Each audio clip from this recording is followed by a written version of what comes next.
Welcome to episode 2 of T.R.A.P. Fathers. We're going to talk a little bit about the Wisconsin situation that went viral with the African American superintendent and the Caucasian dad. You know what? That's a good starting point, because when I watched the video, it was obvious there was some hatred there. Something like we always look for the obvious, especially when it comes to black and white issues. But when I looked at the issue, I saw something deeper than that, right? I saw a girl that was really embarrassed that her father was trying to protect her from a dysfunctional place. And it forced me to take an evaluation of myself to say, man, are there any areas in your life where you're leading or trying to lead your kids from a dysfunctional place? And to be honest with you, I'm guilty of it. As much as I can ridicule that man for the way he handled that situation, he saw a threat. Now, regardless if that threat is because of race or because something that happened in the past, that man saw a threat. And it's so easy for us to jump in and ridicule him and put him down, when the truth is we do the same thing on an ongoing basis.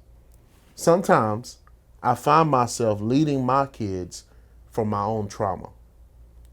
I can identify things that I experienced in my life, and I'm leading them and trying to protect them from a place of fear that's not even present in their lives. I don't know. What about y'all? So it sounds like to me that you're stuffing them with your past traumas. Yeah. I've really been good at that throughout fatherhood. It was only recently when I discovered that I was really stuffing my kids with trauma. I wasn't shaping them into being the people that I knew they were or they could be. Their life was more about me than it was about them. It was more about my fears than it was about their potential. And once I realized that, I really had to acknowledge it to them, because there were some trust factors at play that had began to weigh on our relationship. I think that's one thing that we got to constantly be evaluating in our relationship with our kids. Is there anything traumatic going on in me that I'm imposing on them? And once we're able to identify it, then we're able to deal with it more effectively. And so it comes from a place, too, where you have to recognize and apologize. As a man, is that hard for you to do when you find out that you're in the wrong and you have to go back to your child to say, I apologize? Before it even gets to all that, I believe the biggest component was the lack of accountability. That father not allowing his child to be disciplined for the actions that she or he took, right? The father is mad at someone who is held to a standard that I have to implement rules for everybody. How dare you come and discipline my child? Not my child. You can do all them other people over there that, do whatever they do. But at the end of the day, I think we can talk race, we can talk this and that, but I think a lot of times we live in a society where, how dare you say something to my child? Back in the day, we had a whole bunch of people that the whole street, the whole neighborhood, the community, they raised the kids. And I would dare you to allow somebody to come knock at the door or give me a phone call because you acting up. But now in front of our kids, we show them that regardless if you're in the right or wrong, I'm going to defend you. But we have to teach them accountability. And that's very important as fathers, that we have to teach our kids how to be accountable for their actions. That's the leadership component that we often talk about, because in some situations, you take a father, for example, he's a stepfather, and he's making an attempt to discipline a kid. There are some examples in society where that woman don't want him to discipline that child. And when I say discipline, I'm not just talking about putting hands on, because somewhere in our culture, we've come to believe that disciplining somebody is beating them up. I'm not talking about that. I'm talking about just simple correction. Don't correct my child. That exists in our society. And when you talk about it from a fatherhood component, if you could see it with the superintendent from a school, just believe it's going on in the homes as well. And also, I want to say this about that scenario, about that video. The superintendent is part of administration, correct? Correct. Okay.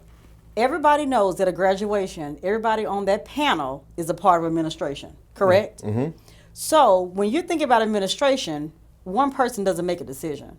So if there was anything that happened to that student in the past, I'm sure it was a management decision collectively, not Right. with just one person. Right. So why would you target one person? So you have to really think about your actions before you do it. Because like you said, I noticed the same thing. She was embarrassed. You know, he made something more of a situation that he didn't even have to have that much attention brought to it. And then also he got a charge against him for it. So not only did you embarrass your child and then you looked a certain way as a dad, you also disrespecting everybody, the whole school and yourself and your family on a whole nother level.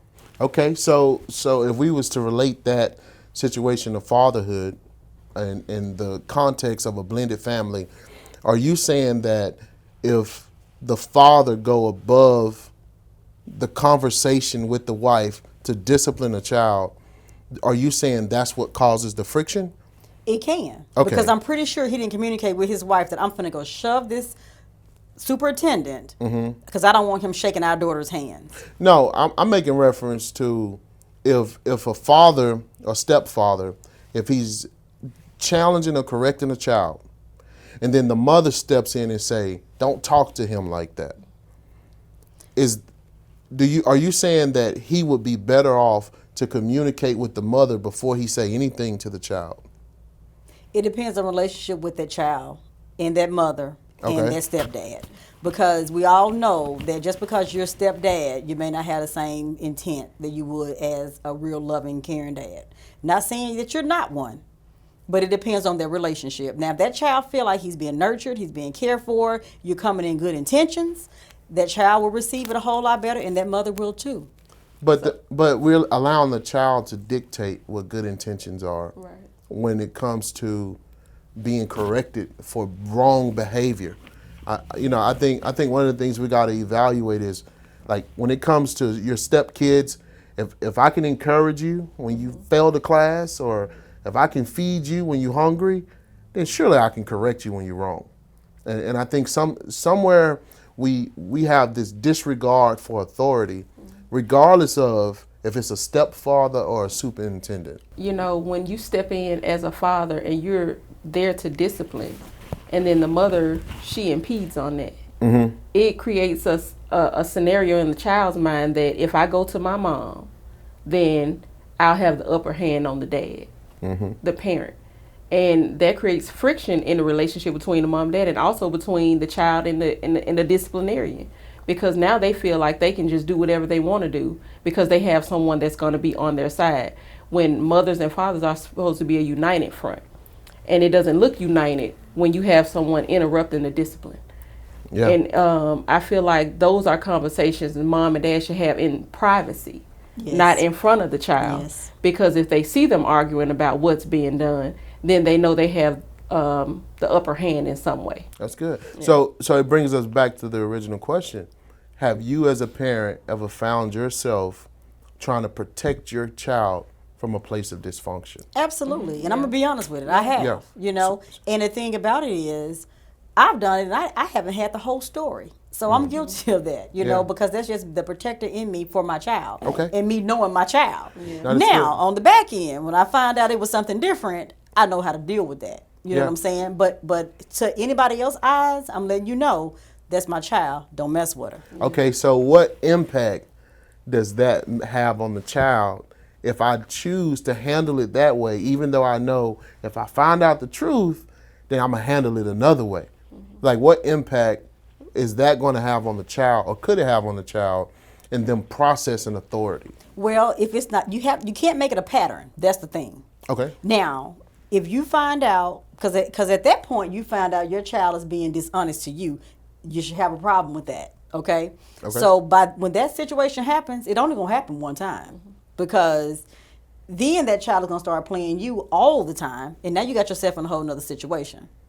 So my thing is, for me, and I can honestly speak on that situation, only happened one time. Gotcha. Because she already knew that if you lie to me again, it's gonna be some consequences, and some major consequences. Gotcha. Now, I don't beat my child, nothing like that, and don't even whoop my child.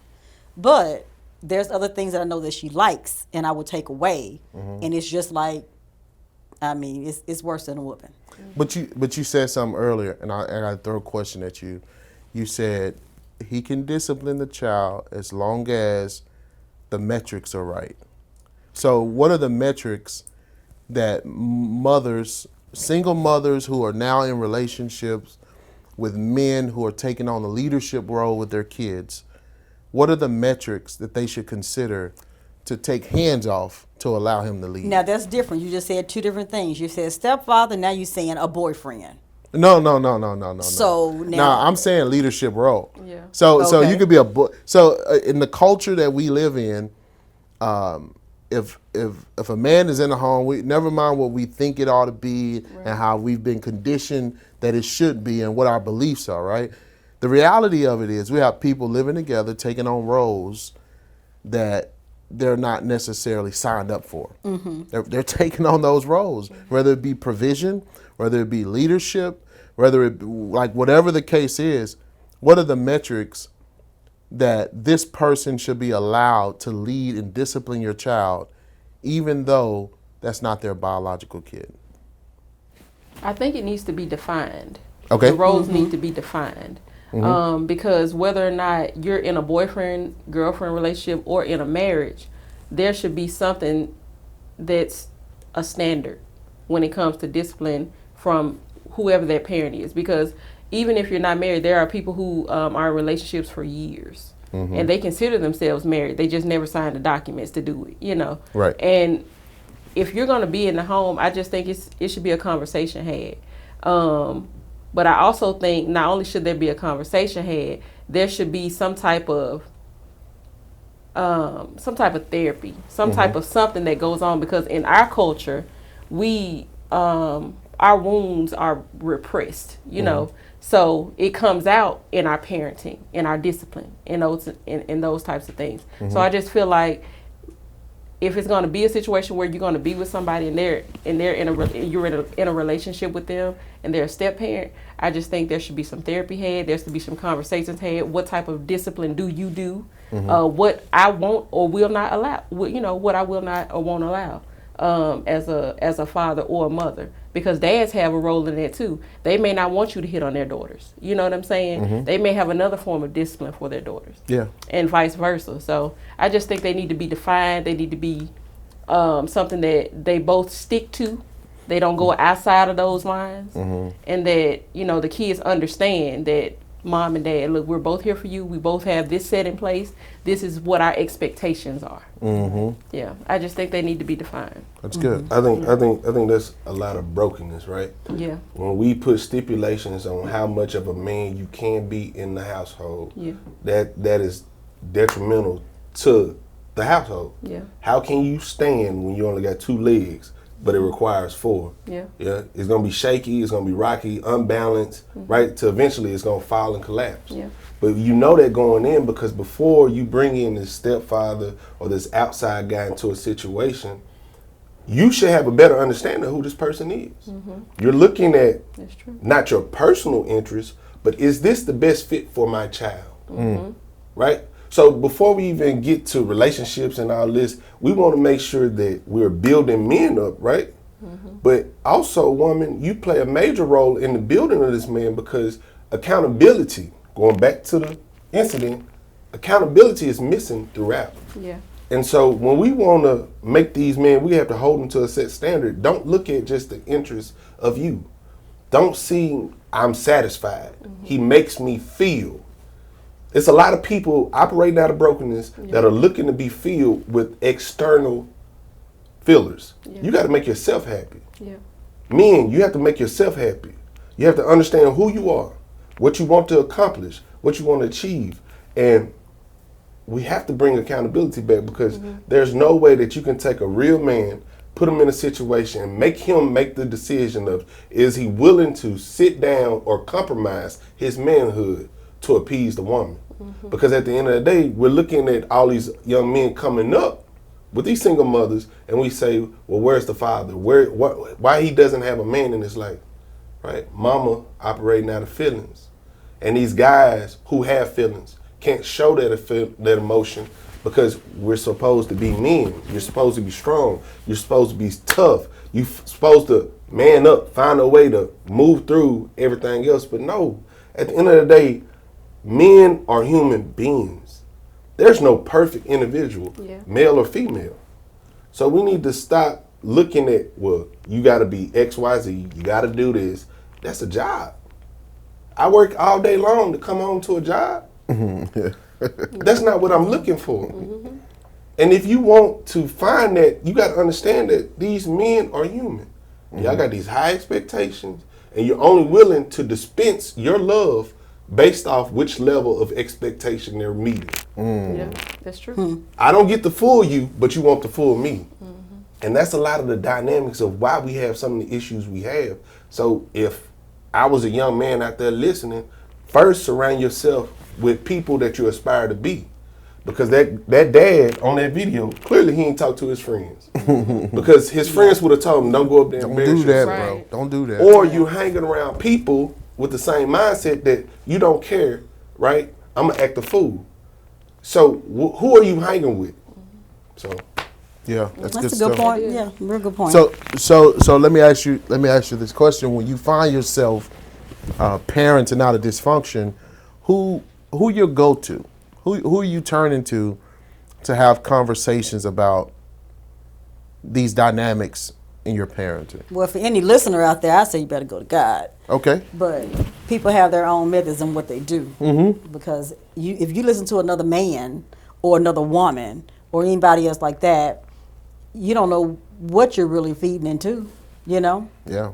So I say you have to really get more spiritual grounded when Yeah. it comes to some of these things and some of these issues, and that's part of the problem. Because men and women have moved so much away from the church, and then when you even talk, and I'm just gonna put that out there. I'm a single woman, and I've met men before. And the thing what they say, if I meet a man and he says, "Oh, well, I don't believe in God, I don't, but I'm gonna tell you why I don't," you don't have to explain anything to me. Because you're right there with that line. You ain't the man for me anyway. Right. So we can go ahead and move on. So we're lacking God in a lot of these things and a lot of these roles and a lot of these definitions that we're coming up with. Yeah. And I know we talked earlier, before the podcast, we talked a little bit about man up. Let's talk a little bit about man up. That's very important when it comes to these topics that we're talking about. Because what is man up? What does that mean to you? You're telling the dysfunctional man to man up. So it's like you're requiring so much of who he is. Yeah. You want him to man up, and then you want him to lead out of his dysfunction. But he's already dealing with all this baggage that he hasn't had to work out. So I just feel like if we deal with the baggage, then we can require him to man up, or to rise to the occasion, if you will. Okay. So how do we equip the man? So let me speak to that first, because we're talking about a dysfunctional man telling this dysfunctional man to man up. And the thing that got him into this dysfunctional state is his thinking. So to say man up when he's already dysfunctional in his thinking, that's gonna produce a dysfunctional fruit, right? So I think there has to be a foundation of what does it even mean to be a man? And I think we lose sight of that. And one of the best books I ever read was In Pursuit of Purpose by Dr. Miles Monroe. He said if I wanted to know what the purpose of a cell phone is, I wouldn't ask the cell phone. He said I'll ask the person who created the cell phone, because the person who created the cell phone know exactly what he designed the cell phone to be. And I think so many times we try to define what something is based on what we think we can deliver, based on the deliverables we think we could check off to say that, yeah, that's manhood. Yep, that's fatherhood. Yep, that's what it means to be a husband, versus turning towards the one that created the institution for humanity to ask the question, what am I supposed to do as a man? And I think the foundation of it all, David, the greatest king in the Bible, and he got ready to die. He called his son Solomon and said, Solomon, I'm about to die. I'm about to go the way of the earth. But then he said, you be strong, and then you show yourself a man. You keep the charge of the Lord your God, to walk in his ways, to obey his statutes. And I think being a man is directly related to our relationship with God. There's a vertical relationship, there's a horizontal relationship. And it's hard to navigate the horizontal aspects of a relationship if there's no vertical clarity. The church is very needed in society and reposition themselves as the pillar in the community, because when we look at these young boys growing up today, because they will be fathers one day, right? At what point do we start training them, getting them equipped to be a man? Yeah. Right? A lot of times we go on social media, you see they got all the football camps, all how to be a better football player, better receiver, run faster, how to shoot better, how to get the NIL deal. But once failure sets in, now you're dealing with this broken child, right, who already has issues from the past. Yep. Now this was my only hope to get out of that past. Yep. But now I messed up, tore Achilles, this situation, hanging with this guy. So now I done messed up my future. Yeah. So how do I continue to progress, or what do I have to build on? Because now I don't have football. I don't have basketball, right? That's what I was banking on. Yeah. So now at 19, 20, I'm hanging out, I'm kicking it, I'm being what I'm supposed to be, having fun. I bring a child into this world. Now I'm faced with responsibility that I'd never seen. You know what the crazy thing about all of this is? The crazy thing is, like what you just said was very key. Frederick Douglass have a quote. He says it's easier to reach the next generation of young boys than it is to restore broken men. And that's, although that may be a true quote, the reality of it is, I don't think we've been positioned to do what's easy. You know, I think in order to reach the generation that we're trying to reach, we got to meet them on the fall. We're trying to meet people on their ascension, and we got to meet them on the decline, because it's on the decline where humility sets in. It's on the decline when men begin to realize, I need help. And you're not just reaching out for somebody that's pulling their hand back. You're reaching out for somebody that's reaching back. And I think when we reach a man on the decline, we're able to give him something, reinforce in him something that he didn't think ever existed in the first place. Compassion. Compassion towards men, to be restored, to be lifted up, not in pride though, but in compassion, with clarity, so that they can be reshaped. And too many times in our society, we got men thinking that they know where they're going when they don't. We can't reach those men. Right. And so you spoke on pride. You know, that plays a big deal when it comes to manning up. In what ways do you feel like the shortcoming comes when it comes to pride? Do you feel it's too much pride? Do you feel they don't really respect what's going on, or just don't really care? I think pride within itself is just, the starting point is to see yourself as something that you're not. You're not even being truthful about who you are or what you are. You're a man, but you think you're a god. Living in the past. You're a man, but you think that you're invincible. But you're a man, though. You're a man, but instead of taking responsibility for the things that you're responsible for, you choose to blame people about why you can't be something for something that you produced. You see what I'm saying? And I think at some point we find ourselves in this, like, you ever play hopscotch with the jump rope, right? Yeah. And you like trying to figure out when to jump in, when to find the rhythm. That's how it is working with men. Trying to identify, man, is this the right timing to get involved in his life? Yeah. Is this the right timing to say that? And somewhere we kind of lose ourselves in that process. Yeah. But at the end of the day, I think pride is a very destructive thing that has exists since the beginning of time, and many wars have been fought because of pride. Speaking of timing, I need you to set your calendars for July the 13th at 12 o'clock. We're going to be at the Heart Ministries with Pastor Himes. His church is located on Northampton Road. We're going to have more details on our website, so please tune in to check out the details. All right, well, I just want to thank everybody today on the panel for being able to just really open up and be real about fatherhood, the challenges, the struggles, everything that has been going on in this society. It's tough, it's rough, and it's a lot of things that go on. But we're going to make sure that we address a lot of these things in our podcast. And we really want to thank our viewers for tuning in and listening. And I hope that some men can take some great things back from this, and women, actually. And we hope that you continue to follow us on our website and everything that we're going to be doing. And be looking out for our next podcast. It's going to be great.